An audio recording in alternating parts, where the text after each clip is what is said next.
31, ready to check. Roger that.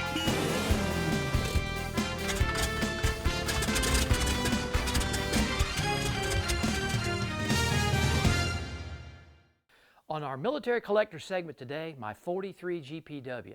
Okay, got it all back together, it's ready to roll. But what I wanted to talk to you about is I learned this on some forums out there. Some guys had some problems cranking the 6-volt system with a 6-volt battery.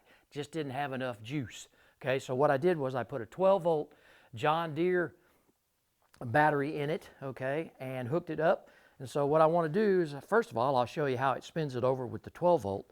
And then I'm going to turn around and we're going to crank it with the 6-volt. You'll see the difference. So with that, this is the crank. I mean, it absolutely cranks it and it goes, okay? So get a taste of this thing. This engine purrs like a kitten, just like it's supposed to, just like it did when it was new. But to get it that way is, well, we could talk about expense and all that sort of thing, but I'll just throw it out there to you. $3,600 for the engine, all the labor, all the rest of the parts, and all that sort of stuff. I've got over $6,000 just in redoing this engine compartment in here. That's not counting a new transmission, power transfer underneath, new clutch, pressure plate, all of those different things. So these rebuilds are very, very expensive. I'm not trying to tell you not to do it, but if you love these vehicles, you'll do that, but don't expect to get your money back out of it, okay? So what I want to do real quick is I want to put the 6-volt battery back in here. So we'll pause for the cause, and when we pick it back up on our next segment, we'll put this 6-volt battery back in, and this is a rebuilt auto light, but it's got a Optima 6-volt inside. So this is for all you Concours folks out there who want to put it back as original, okay? So with that, let's change it out.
Okay, now the battery's changed. It's got the 6-volt in it. Let's see what happens, okay? Keep your fingers crossed. Let's see what we get.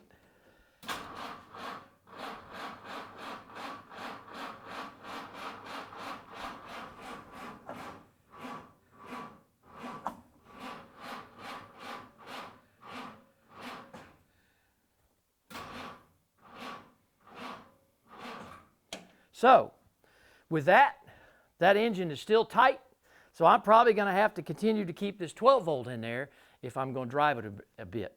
And it doesn't matter. It's working fine the way it is. The lights work. Everything is fine on it. Again, if it had some detribution to the system, I wouldn't use it. But I have an electronic ignition in there.